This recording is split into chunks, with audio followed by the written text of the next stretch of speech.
Right. So what we are going to do today, we are going to cover June 2019 mock exam 1, question number 1. It's a question on weighted average cost of capital, or simply cost of capital. Right. So we have the software ready as well, downloaded directly from the ICAEW website. And here is our question. Oxfield plc, a listed industrial company, is considering a major investment. The company's investment projects team needs an appropriate rate at which to discount the estimated after-tax cash flows for the investment. Following the company's normal practice, this is to be based on the weighted average cost of capital, which we are going to call the WACC. Figures relating to long-term financing are as follows. So we have ordinary shares, we have share premium, which is a reserve, revaluation reserve, which is a reserve, retained earnings, which is a reserve. We have got 8% preference shares, and we have 7.2% loan stock.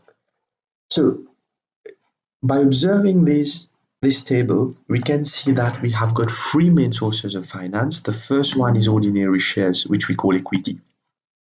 The second one is preference shares. And the third one is loan stock. It is good to know that for the purpose of this syllabus, preference shares are to be treated as debt and not equity. So I'd like to start question on cost of capital as follows.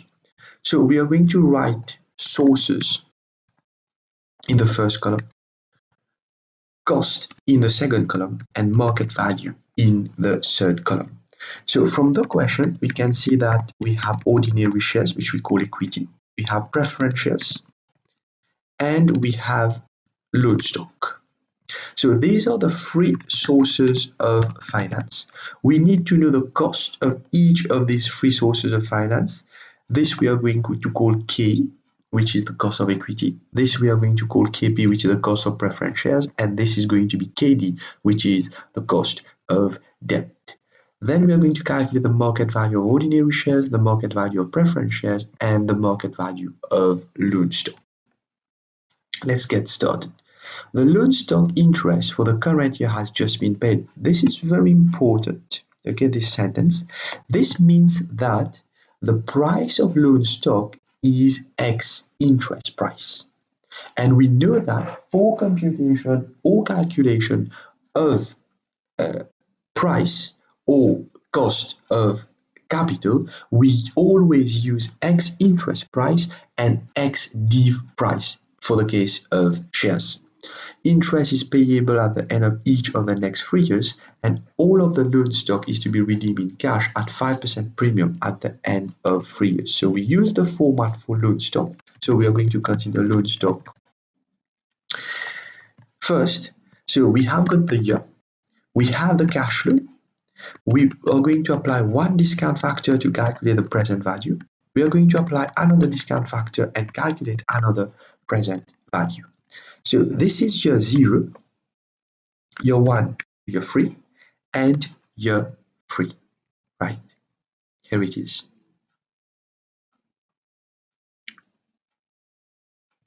Okay, now the cash flow in year 0 is always going to be negative market value.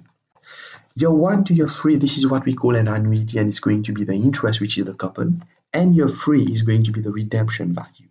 Now we know that the interest on the loan stock is here, so this is 7.2%. So interest is equal to 0.072 multiplied by 100, right? So bear in mind that interest is always computed on the nominal value.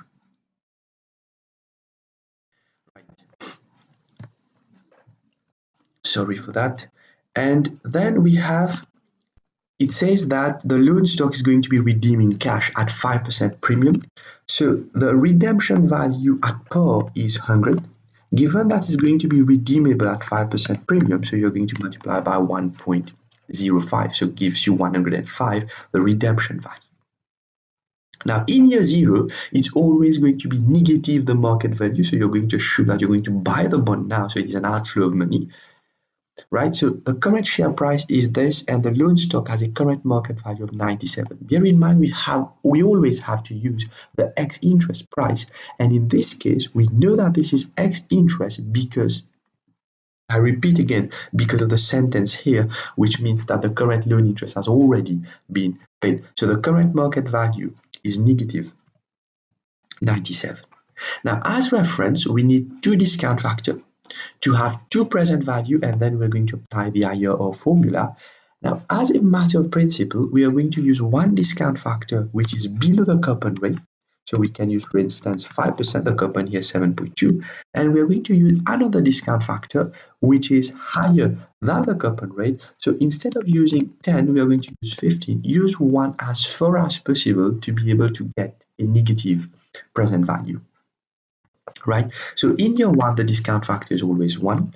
Now, you're going to have that in the present value table, but bear in mind that here, year 1 to year 3, this is an equal cash flow over a given period of time, which we call annuity. So if you have a look at the PV table, which is the discount table, we are considering 5% at year 3. This is the present value table, and this is the annuity factor. Right, so annuity factor is 2.723. 2.723. Yep.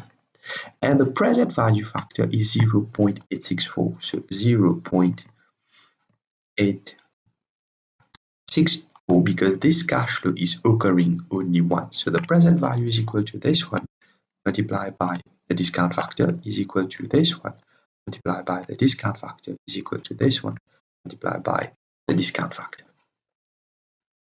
Right? So the sum of the present value is, here you go, 13. We can increase the decimal. I repeat again, in my previous video, as I mentioned that, I'm going to repeat that again. The software that you're going to be provided for in exams will already be adjusted to 2 decimal places. So all your answers will already be to 2 decimal places, but the software that you have from the ICAEW website, you don't have that functionality. So you have to adjust. Discount factor at 15%, so year 0 is 1. Now we have a look at 15%, still year 3, so annuity factor 2.283, so it's 2.283. And here it's 0.658. 0.658.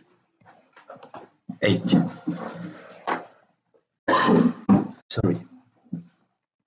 Right, so again we are going to calculate the present value, which is equal to the cash flow multiplied by the discount factor is equal to the cash flow multiplied by the discount factor is equal to the cash flow multiplied by the discount factor. So the auto sum here, we select these 3, calculate the auto sum, and adjust to at least 2 decimal places. Here you go. Perfect. We have got one which is positive, one which is negative. So we have got one rate which is 5, a corresponding PV of 13.33. We have got another rate which is 15 and a corresponding PV of negative 11.47. Sorry again. Right. So now we are going to apply the IRR formula. Right, and here you're going to see the IRR formula start with the lower rate, which is 5, plus the NPV of the lower rate, which is 13.33, divided by the NPV of the lower rate, which is 13.33, minus the NPV of the higher rate, which is minus 11.47. You understand that it becomes positive, multiplied by the higher rate, which is 15, minus the lower rate, which is 5. So this is the IRR formula. And please don't try to do that on the software. It's going to take a lot of time to do it directly on your calculator, which you're allowed to take in exams. So 13.33 plus 11.47. So this is the denominator. 13.33 divided by answer, multiplied by 10 plus 5, so it gives you 10.375. Now, I always say that to my student, cost of debt is never complete until and unless you have adjusted it for tax. Because bear in mind, you get tax relief on interest payments, so always calculate the after-tax cost of debt, right? So, which is equal to the cost of debt. So this is how you're going to do it, KD 1 minus T, which is the tax rate. So KD here, the tax rate, first of all, the tax rate is normally it should be 17%, and this is not going to change in exams, but it's good to cross-check before using this value. So yeah, it's 17%. So which means that the cost of debt after tax is equal to 0.10375 multiplied by 0.83, which is 100 minus 17%. Right? So here we go. We have got our cost of debt, which is, if we convert it in terms of percentage, you would see that I don't really like to work in terms of percentage because the software does not really understand percentage, right? So always use decimal places. So here you go. We have got 8.61%. So this is the cost of debt, 8.61%. So we can write it in terms of decimal, 0.086.1. Right. Now we can calculate the market value as well. So the market value will be equal to the total book value of debt, which is 67, right? Divided by 100, so it's going to be 67, divided by 100, because this is the nominal value of one loan stock. So by doing that, the total value, book value of the loan stock divided by 100, you have what is known as the total number of loan stock issued, and then you're going to multiply by 97, which is the X interest price given in the question. Right? So here you go, you have the market value of loan stock. Now the next one, we can move to ordinary shares. And for ordinary shares, we know that the most recent dividend has just been paid. Again, this sentence is important because that would mean that the share price is already ex-div. Dividend over the past 4 years have been as follows. So we have got oldest dividend and most recent dividend. So you understand that dividend has been growing over these years, and it's very important to understand that the number of years is 1, 2, 3, and 4, but dividend in itself have been growing from here to here 1 year, from here to here 2 years, and from here to here 3 years. So this is number of years which dividend have been growing is 3 years. That's why we are going to say D3 is equal to D naught 1 plus the growth rate to the power of 3. Because if you say D4, you get it wrong right away. Yes, we have 4 years, but dividend have been growing over 3 years. So D3 is the most recent dividend, which is 28.8, is equal to D naught, which is the oldest dividend, 23.5, 1 plus G to the power of 3. Again, don't try to do that on the software. I suggest you do it directly on your calculator. So it's 28.8 divided by 23.5 to the power of 1/3. So to the power of 3 on the other side becomes to the power of 1/3. And then you're going to minus 1 to have the growth rate. So G is equal to 7%, so 0.07, you can write it here, so it's 7%. Here you go, the growth rate is 7%. Now, once we have growth rate, we need to use the Gordon growth model, where P naught is equal to D 1 plus G divided by K minus G. Now, P naught is the ex-div price. Do we have the ex-div price here? Yes, the current share price is 210. How do we know that it is ex-div? Because it said that the most recent dividend has just been paid. So we are not going to use it in terms of pence, so we are going to use it in terms of pounds. So this is 2.10. Now, what is D? D is, now this is very important to know, which of these 1, 2, 3, 4 are we going to use? Bear in mind that we are valuing the company or calculating cost of equity now. Now means you have to use the most recent dividend, which is 28.8. Now, and this is total dividend, right, in terms of million, but D note here, or D, simply represent dividend per share. So it will be equal to dividend, which is 28.8, divided by number of shares, which is 160. We ignore the million. So 28.8, so it's equal to 28.8 divided by 160, where we have the dividend per share. And the growth rate in this case is 0.07. Here you go. Now we have got all the values in our formula. We can replace, so 2.10 equal D, which is 0.180, 1 plus the growth rate, which is 0.07, divided by K minus 0.07. Again, I would advise you to do that directly on paper and calculator, and calculate directly the KE. So 2.10 equals 0.18 multiplied by 1.07, so 0.1926 divided by KE minus 0.07, so KE minus 0.07 equals 0.1926 divided by 2.10, 0.1926 divided by 2.10 plus 0.07, so cost of equity equals 16.17%, so 0.1617 or 16.17%. Here you go, in terms of cost of equity, so 0.1617, 0.1617, right? So here we go, we have the cost of equity.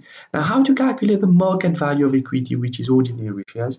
It's the number of ordinary shares, which is 160 million, multiplied by the ex-div price, which is, the ex-div price is, I think, 2.10. Yep, the ex-div price is 2.10, and the number of ordinary shares is 160. So it's equal to 160 multiplied by 2.10. Here is the market value of ordinary shares. Last one, we have preference shares. So preference shares, this is very simple. Given that you pay a fixed rate on preference shares forever, right, assuming it is irredeemable, therefore you are going to say that this is a perpetuity, and formula for perpetuity is equal to P naught is equal to E divided by KP, which is the cost of preference. P naught again is the ex-div price. We always use the ex-div price. The preference shares are currently worth 0.85 ex-div, so this is 0.85. Dividend is, again, D is dividend per share, right? So you will have the rate of dividend next to the preference shares.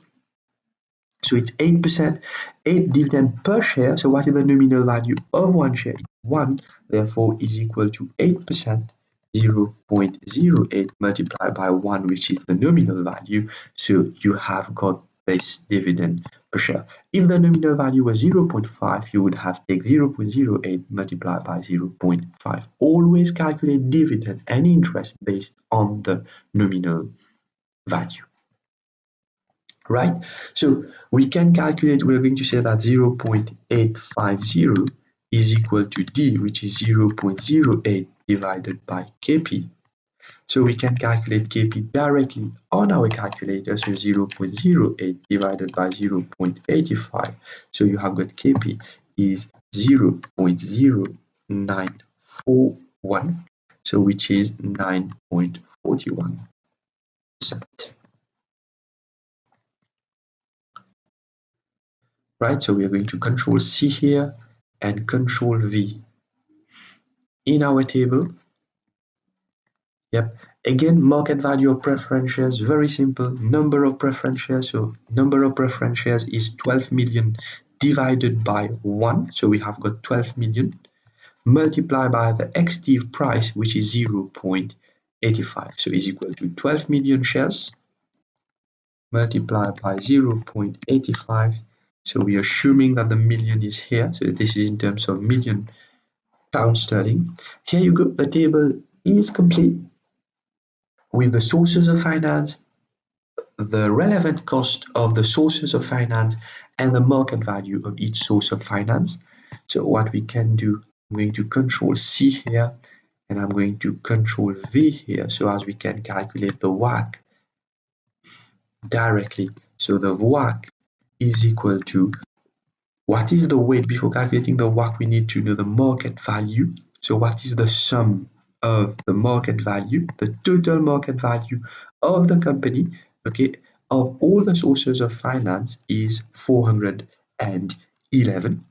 So that's the total market value of the company, which consists of market value of ordinary shares plus market value of preference plus market value of loan stock. So the WACC will be equal to the market value of ordinary shares divided by total. So what's the proportion of equity multiplied by the cost of equity, plus the proportion of preference multiplied by the cost of preference, plus the proportion of debt divided by the total multiplied by cost of debt. Again, I'm going to repeat that the cost of debt is the after-tax cost of debt. Right, here you go. So that's the final answer, where we have got a cost of capital of 14.81%, and that's going to be your answer for the first part of the question, where it says calculate the company's WACC, which is done. Explain your workings. We have explained through the different sources of finance, the different costs, and any assumptions which you have made. And this is very interesting. So bear in mind that you have to answer, be very careful. You have to answer each and every part of a specific question. So calculate the WACC, this is done. Explain your working, this is done step by step. And what are the assumptions that have been made? So the assumptions that have been made are that, firstly, the share prices of ordinary and preference are fair, because we have been using those share prices. So share prices of ordinary and preference are fair. We are going to say that the ex-interest price of the loan stock is fair as well. The third assumption that we are going to make is that the growth rate in dividend is going to continue in the foreseeable future, because we assume a growth rate of 7%. So we are going to assume that this growth rate of 7% is going to continue in the foreseeable future. Number 4, we are going to assume that the tax rate will remain at 17% for the next 3 years, which is the duration of the loan stock on which we have claimed tax relief. So share prices of ordinary and preference are fair. The ex-interest price of loan stock is fair. The growth rate in dividend is going to continue in the foreseeable future. Tax rate will remain at 17% for the next 3 years. So these are the assumptions that we have been making. You can as well say that, given that you have used the Gordon growth model, so the assumption that we are making is that the cost of equity will always be greater than the growth rate. So if you have a look at the formula, it is understood that K should always be greater than G, else the formula will not hold. So this is especially for the Gordon growth model. Yep. Right, so this is the second part. Justify the basis of the weightings that you have used. So to be able to calculate WACC, we need to use specific weight. Now, for calculation of WACC, two types of weights may be used. So we can use book value as weight, so book value of equity, book value of debt, book value of preference, and market value. And in most of the cases, we are going to use market value because market value is more relevant and market value is more reliable than book value. So in this case, market values have been used since they are more relevant and realistic. Right? Now we are going to use book values if no information is available for market values. Right? So two types of weights may be used, book value and market value. In this case, market values have been used since they are more relevant and realistic. Now we are sure we are going to get our 11 marks. We calculated the WACC, we explained the workings, we made the assumptions, and we justify the basis of weightings that we have used. So here you go for this full question on cost of capital and sources of finance. Thank you for your attention.